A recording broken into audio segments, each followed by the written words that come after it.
L'islam, c'est simple. Si tu gagnes les cœurs, tu aimes ton Seigneur, tu pratiques ta religion avec sincérité, conformité, et tu t'occupes plus de toi-même que des gens. Et les pieux prédécesseurs étaient durs envers eux, doux envers les gens.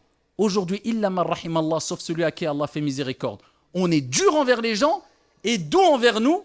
Et tous les textes qui parlent de la miséricorde du prophète alayhi salatu wassalam, et tous les versets coraniques qui sont clairs, certains les mettent de côté, ils vont voir des versets ou des textes qui concernent une situation spécifique et ils en font une généralité et des règles de vie.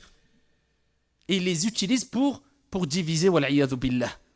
Innamal mu'minuna ikhwa. Les croyants sont des frères, je ne rentre pas dans l'excès, je reste à ma place, je m'occupe plus de moi que des gens. Et regardez, quand on voit juste, je pourrais vous en citer plein des textes, mais juste un texte, subhanallah, qui nous pousse à être, allez, 2 textes. Il y a un texte quand le prophète alayhi salatu wassalam fait sahih, il nous rapporte qu'une personne, par crainte d'Allah subhanahu wa ta'ala, alors qu'il craignait son Seigneur tabaraka wa ta'ala, il a dit à ses enfants, quand je meurs, prenez mon corps, brûlez-le, éparpillez les cendres, ici et là, alors que c'est interdit en islam.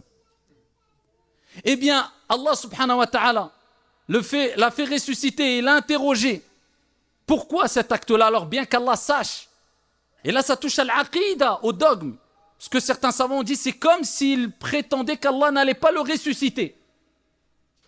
Et ici, c'est une déficience grave dans l'aqida, dans la croyance de croire que Allah ne va pas te ressusciter.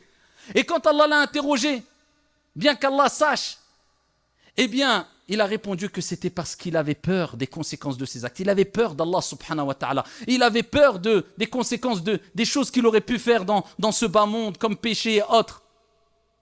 Et Allah a rappelé qu'il a dit vrai et Allah lui a pardonné.